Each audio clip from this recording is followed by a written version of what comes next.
ನಾವು ರೈತರು, ಕಾರ್ಮಿಕರು, ನೊಂದವರ ಪರ. ನಾವು ರೈತ ಪರ ಹೋರಾಟಗಾರರು. ಧರ್ಮ, ಜಾತಿ ಎಲ್ಲೆ ಮೀರಿ ನ್ಯಾಯಕ್ಕಾಗಿ ನಮ್ಮ ಹೋರಾಟ.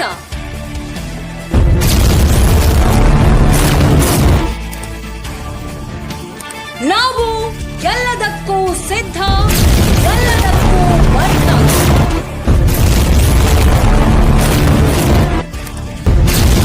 ನಮ್ಮ ಚಾನೆಲ್ ನಿಮ್ಮ ಜೊತೆ.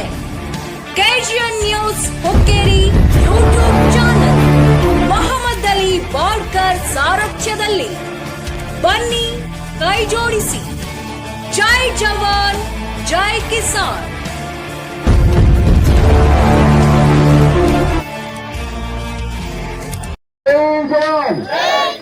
ಕರ್ನಾಟಕ ರಾಜ್ಯ ರೈತ ಸಂಘಕ್ಕೆ, ಕರ್ನಾಟಕ ರಾಜ್ಯ ರೈತ ಸಂಘಕ್ಕೆ ಏನೇ ಬರಲಿ, ಏನೇ ಬರಲಿ, ಯಾತಕ್ಕಾಗಿ ಹೋರಾಟ, ಯಾತಕ್ಕಾಗಿ ಹೋರಾಟ, ಎಲ್ಲಿವರೆಗೆ ಹೋರಾಟ, ಹೇಗೆ ಹೋರಾಟ. ಕಬ್ಬಿನ ಬೆಲೆ 3,500 ಕೊಡಲೇಬೇಕು, ಕಬ್ಬಿನ ಬೆಲೆ 3,500 ಕೊಡಲೇಬೇಕು. ಅನ್ನದಾತರಿಗೆ ನಮಸ್ಕಾರ. ಹಲೋ ಭಾರತ್ ಮಾತಾ ಕಿ. ಕರ್ನಾಟಕ ರಾಜ್ಯ ರೈತ ಸಂಘಕ್ಕೆ, ರೈತ ಸಂಘಕ್ಕೆ ಏನೇ ಬರಲಿ, ಏನೇ ಬರಲಿ, ಯಾತಕ್ಕಾಗಿ ಹೋರಾಟ, ಯಾತಕ್ಕಾಗಿ ಹೋರಾಟ.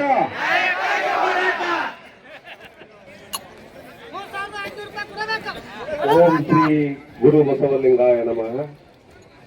ಪ್ರಥಮದಲ್ಲಿ ನನ್ನ ದೇಶ ಹಾಗೂ ನಮ್ಮ ಕರ್ನಾಟಕ ರಾಜ್ಯದ ಎಲ್ಲ ನನ್ನ ಅನ್ನ ಕುಲಕ್ಕೆ, ನನ್ನ ಅನ್ನದಾತ ರೈತನಿಗೆ ನನ್ನ ಶಿರಸಾಷ್ಟಾಂಗ ನಮಸ್ಕಾರಗಳನ್ನು ಹೇಳಲಿಕ್ಕೆ ನಾನು ಬಯಸ್ತೇನೆ. ಅದೇ ರೀತಿ ಈ ವೇದಿಕೆಯ ಮೇಲೆ ಆಸೀನರಾದಂಥ ನನ್ನ ಹಿರಿಯರು ಆದಂತ ನಮ್ಮ ವಕೀಲರಾದಂಥ ಜೋಶಿ ಅವರು, ಹಾಗೇನೆ ನಮ್ಮ ಮಾಜಿ ಸಚಿವರು, ನಮ್ಮ ಆತ್ಮೀಯರಾದಂಥ ಶಶಿಕಾಂತ್ ನಾಯಕರು. ಅದೇ ರೀತಿ ಯಾಕಂತಂದ್ರೆ ನಾನು ಕಿತ್ತೂರಿಂದ ಬಂದೇನೆ, ಬೆಳಗಾವಿ ಜಿಲ್ಲಾ ಅಧ್ಯಕ್ಷನಾಗಿ ಕೆಲಸ ಮಾಡ್ತಾ ಇದ್ದೇನೆ. ನನಗ ಅವರು ಅನ್ನೋದು ಯಾಕಂದ್ರೆ ಹೊಸ ಪರಿಚಯ, ಹೊಸ ಮುಖಗಳು. ನಮ್ಮ ಹೆಸರು ಹೇಳಲ್ಲಪ್ಪ ಅಂತೇಳಿ ದಯವಿಟ್ಟು ತಾವು ವೇದಿಕೆಯ ಮೇಲೆ ಇದ್ದವರು ಅನ್ನಕ್ಕೆ ಹೋಗ್ಬೇಡ್ರಿ. ಎಲ್ಲ ನನ್ನ ರೈತ ಕುಲಕ್ಕೆ, ಎಲ್ಲ ಸಂಘಟನೆಗಳಿಗೆ, ಎಲ್ಲರಿಗೂ ಕೂಡ ಇವತ್ತಿನ ದಿವಸ ನಾನು ನನ್ನ ನಮಸ್ಕಾರಗಳನ್ನ ತಿಳಿಸಕ್ಕೆ ಬಯಸ್ತೇನೆ. ತಾವೆಲ್ಲರೂ ಇಷ್ಟು ದೊಡ್ಡ ಜನಸಂಖ್ಯೆಯಲ್ಲಿ ನಮ್ಮ ಅನ್ನದಾತರು ಕೂಡಿದಿರಿ.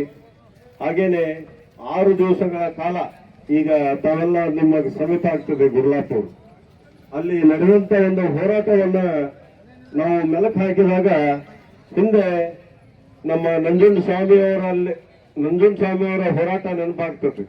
ಬಾಬಾಗೌಡರು, ನಂಜುಂಡಸ್ವಾಮಿ ಅವರು ನಮ್ಮ ನಾಯಕರು ಇದ್ರವಾಗ, ನಾವು ಕೂಡ ಎಲ್ಲರೂ ನೋಡಿದಿರಿ.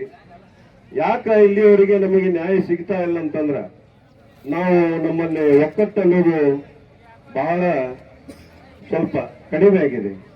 ಈಗ ಅದನ್ನ ಎಲ್ಲರೂ ನಾವು ಹಂಚಿಕೊಂಡು ನಾವೆಲ್ಲರೂ ಕೂಡಿ ಒಂದು ಒಕ್ಕಟ್ಟನ್ನ ತೋರಿಸಿದಾಗ ಇವತ್ತ ಈ ಒಂದು ರೈತ ಸಂಘಟನೆಯ ರೈತರ ಒಂದು ಕೂಗು, ಈ ಒಂದು ರೈತರ ಶಕ್ತಿ ಏನಿದೆ ಅನ್ನೋದು ಎಲ್ಲರಿಗೂ ಕೂಡ ಗೊತ್ತಾಗ್ತಾ ಇದೆ. ಆ ಪುಣ್ಯಾತ್ಮರಿಗೆ ನಾನು ಈ ಒಂದು ವೇದಿಕೆ ಮುಖಾಂತರ ಹೇಳಲಿಕ್ಕೆ ಬಯಸ್ತೇನೆ, ಕೇಳಲಿಕ್ಕೆ ಬಯಸ್ತೇನೆ ಅಂತಂದ್ರ, ನಮ್ಮ ರೈತರು 6 ದಿವಸ ಇವತ್ತ ಬಿಸಿಲ, ಮಳಿ, ಗಾಳಿ, ಚಳಿ ಅನ್ನದೆ ಇವತ್ತ ಎಲ್ಲ ಜನಕರನ್ನ ಎಲ್ಲರೂ ಆಯ್ಕೆ ಮಾಡಿ ಕೊಟ್ಟಂತ ನಮ್ಮ ಸರ್ಕಾರ ಹಾಗೂ ನಮ್ಮ ಸಿದ್ದರಾಮಯ್ಯ ಸಾಹೇಬರು ಈ ಕಡೆ ನಮ್ಮ ರೈತರ ಕೂಗು ಅವರಿಗೆ ಕೇಳಿಸ್ತಾ ಇಲ್ಲ ಅನಿಸ್ತದೆ. ಯಾಕಂದ್ರೆ ಅವರು ರೈತರಿಗಾಗಿ ನಾವೆಲ್ಲರೂ ಕೂಡ ಇವತ್ತು ರಾಜಕೀಯ ಮಂದಿ, ಯಾವ ಪಕ್ಷನೂ ಇಲ್ಲ ನಮಗ. ನಾವು ರೈತರು, ನಾವು ವೋಟ್ ಹಾಕಿ ಕಳಿಸ್ತವ್ರು ನಾವ, ಅಧಿಕಾರ ಕೊಟ್ಟವ್ರು ನಾವ. ಇವತ್ತಿಗೆ ನಾವು ಅವ್ರು ಕೇಳಲಿಕ್ಕೆ ಏನ್ ಬಯಸೋದಂತಂದ್ರ, ನಾವು ನಮ್ಮ ಕಬ್ಬಿಗೆ ಬೆಳೆದಂತ ಆ ಬೆಳೆಗೆ ನಮ್ಮ ಕಬ್ಬಿಗೆ 3,500 ಕೋಟಿ ಅಂತ ಕೇಳತ್ತೀವಿ ನಾವು. ಅದನ್ನ ಅವರೆಲ್ಲರೂ ಕೂಡಲೇ ಒಂದು ದಿವಸ 24 ತಾಸಿನೊಳಗ ಅವರು ಬಗೆಹರಿಸಬೇಕಿತ್ತು. ಯಾಕಂದ್ರೆ ನಮ್ಮ ಈ ಬೆಳಗಾವಿ ಜಿಲ್ಲೆಯ ಉಸ್ತುವಾರಿ ಸಚಿವರು ಹಾಗೂ ಎಲ್ಲ ಪ್ರಭಾವಿ ನಾಯಕರ ಈ ನಿಮ್ಮ ಸುತ್ತಮುತ್ತ ಏನದಾರಲ್ಲ ಎಲ್ಲರೂ ಮಹಾಶತರು, ಎಲ್ಲರೂ ಫ್ಯಾಕ್ಟರಿ ಇದಾವೆ. ಅವರು ಇವತ್ತಿಗೂ ಅವರು ನಮ್ಮ ರೈತರ ಕಡೆ ಒಂದಷ್ಟು ಕಾಳಜಿನೇ ಇಲ್ಲ. ಯಾಕೆ ಕಾಳಜಿ ಇಲ್ಲ ಅಂತಂದ್ರ ಅವ್ರಿಗೆ ಒಂದು ಈ ವೇದಿಕೆ ಮುಖಾಂತರ ನಾನು ಏನ್ ತಿಳ್ಕೊತೀನಿ ಅಂತಂದ್ರ, ನಾವು ನಮ್ಮ ರೈತರಲ್ಲಿ ಏನೋ ಒಂದು ಮನವೇನಂದ್ರೆ ಅವ್ರನ್ನ ಬೇದಾಡಿ ಹೊಗಳಿ ಏನೇನೋ ಒಂದು ದೊಡ್ಡ ಮಟ್ಟಕ್ಕೆ ಏರಿಸಿದ್ರೆ ಏನೂ ಆಗಂಗಿಲ್ಲ. ನಾವು ನ್ಯಾಯಯುತವಾಗಿ ಕಾನೂನು ಪ್ರಕಾರ ನಮಗೇನ್ ಬರ್ಬೇಕಾಗಿತ್ತಲ್ಲ ಅದನ್ನು ಕೇಳೋಣ. ನಾನು ಈ ವೇದಿಕೆ ಮುಖಾಂತರ ಈ ಸರ್ಕಾರಕ್ಕೆ ಸಿದ್ದರಾಮಯ್ಯ ಸಾಹೇಬ್ರಿಗೆ ಕೇಳ್ಕೊಳ್ಳೋದು ಏನಂತಂದ್ರ, ನಮ್ಮ ಪಾಡಿಗೆ ಆ ಸಕ್ರೆ ಮಂತ್ರಿ ಅಂತ ಸತ್ತು ಹೋಗ್ಯಾವ. ನಾವು ಇಲ್ಲೇ ಬಾಜುನ ನಾವು ಕರೆ ಸತ್ತು ಹೋಗ್ಬಿಟ್ಟೇವ. ನಾವು ಆ ಪುಣ್ಯಾತ ಒಂದು ಮಾತನೇ ಇಲ್ಲ, ಏನೂ ಇಲ್ಲ. ಏನೋ ಹೇಳ್ತೀವಿ, ಒಂದು ಸ್ಟೇಟ್ಮೆಂಟ್ ಇಲ್ಲ. ಒಂದು ಈಗೇನೋ ಆಗಲೇ ಏನೋ ಮಾತಾಡಿದ್ದು ಒಂದು ಸ್ವಲ್ಪ ಕೇಳಿದ್ನಿ, ಅದಕ್ಕೆ ಅವಾಗ ಏನೂ ಅರಿವು ಇಲ್ಲ.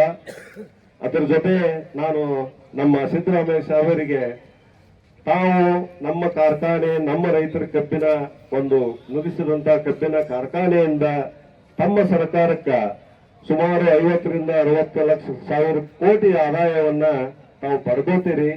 ಅದಕ್ಕೆ ದಯಮಾಡಿ ತಾವು ಹಿಂದೆ ನಮಗೆ 150 ರೂಪಾಯಿ ನಾವು ಏನೋ ಹೋರಾಟ ಮಾಡಿದಾಗ ನೀವು ಕೊಟ್ಟಿದ್ರಿ. ನಾವು ಒಂದ್ ಸ್ವಲ್ಪ ಅದ್ರಾಗ ಒಂದಿಟ್ಟು ನಾವು ರೈತ ನಾಯಕರಾಗ್ಲಿ ನಾವು ತಪ್ಪ ಹೆಜ್ಜೆ ಇಟ್ಟು ಅನಿಸ್ತದೆ ನನಗೆ. ಯಾಕಂದ್ರೆ ಪದೇ ಅದೇ ಹೋರಾಟ ಸ್ವಲ್ಪ ಮಾಡ್ಕೊಂತ ಬಂದಿದ್ರೆ ಇವತ್ತಿಗೆ ನಾವು ಏನೋ 4,000 ರೂಪಾಯಿ ರೇಟ್ ತಗೋದಿದ್ದು ಅನಿಸ್ತದೆ. ಯಾಕಂದ್ರೆ ಸರ್ಕಾರ 150 ರೂಪಾಯಿ ಒಂದು ಟನ್ನಿಗೆ ಕೊಟ್ಟದ್ದು ತಾವೆಲ್ಲ ನೋಡಿದೀವಿ.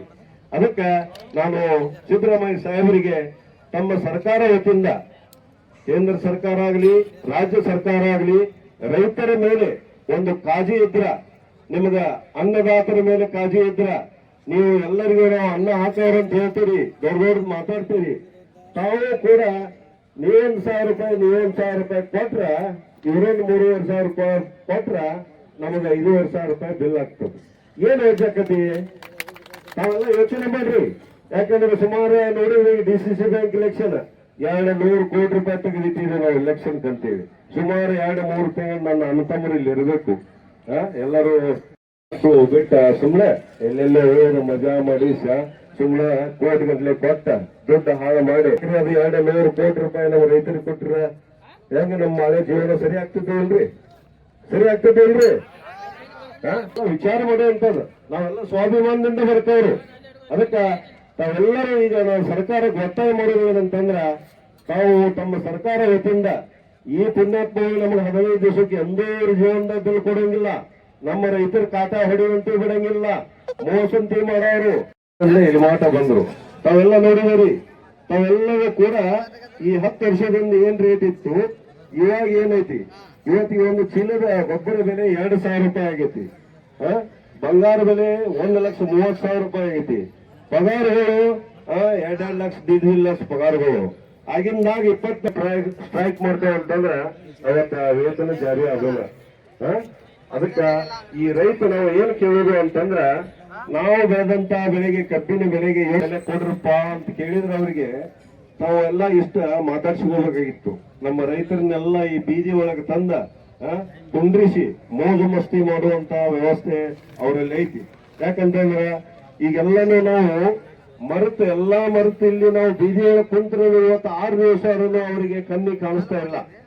ನೋಡ್ರಿ ನೀವು ಹೆಂಗ ಅಡ್ಡಾಡ್ತಾರ ಅವರು. ನಾವು ಹೇಳ್ತಾನ ನಾ ಮುಖ್ಯಮಂತ್ರಿ, ನೀ ಮುಖ್ಯಮಂತ್ರಿ, ಆ ಮಂತ್ರಿ ಇದ್ರಾಗ ಹೊಟ್ಟಿದಾರ ಅವರು. ನಮ್ಮ ರೈತ ಬೀದಿ ಒಳಗೆ ಕುಂತಿದಾನ, ನಮಗ್ ಓಟ್ ಹಾಕಿದಾರ, ನಮಗ್ ಆರಿಸ್ ಕಳಿಸಿದಾರ. ರೈತರ ಬಗ್ಗೆ ನಾವು ಕೆಲಸ ಮಾಡಬೇಕು.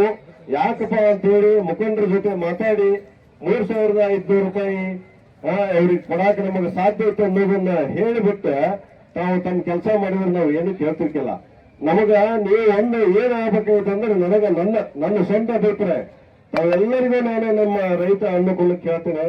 ಇವರೆಲ್ಲರೂ ಮೋಸಗಾರರು, ಎಲ್ಲ ರಾಜಕೀಯ ಮಂದಿ ಮೋಸ ಮಾಡ್ತಾರೆ. ನಮಗೆ ಯಾವ ಪಕ್ಷನೂ ನಮ್ಮನ್ನು ಉದ್ಧಾರ ಮಾಡಂಗಿಲ್ಲ, ಯಾವ ಕೇಂದ್ರ ಸರ್ಕಾರನೂ ಮಾಡಂಗಿಲ್ಲ.